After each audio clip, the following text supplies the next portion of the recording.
Assalamualaikum warahmatullahi wabarakatuh.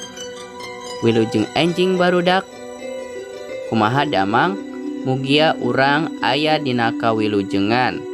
Tepang deui sareng Pak Parman dina pangajaran bahasa Sunda di kelas 5. Ayeuna urang diajar ngeunaan pangjembar basa lembur kuring anu judulna rampak kendang. Bahasa Sunda di kelas 5. Yuk diajar online.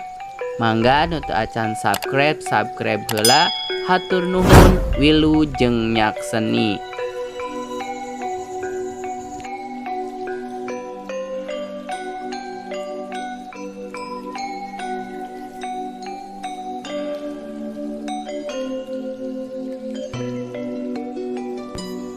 Pangjembar basa lembur kuring anu judulna rampak kendang.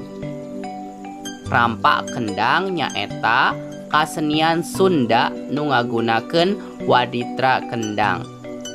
Rampak dina bahasa Sunda hartina babarengan. Jadi rampak kendang hartina nepak kendang babarengan. Kasenian rampak kendang rea kapanggih di daerah Bandung, Cianjur, Garut, jeung Tasikmalaya. Sekian, hatur nuhun. Wassalamualaikum warahmatullahi wabarakatuh.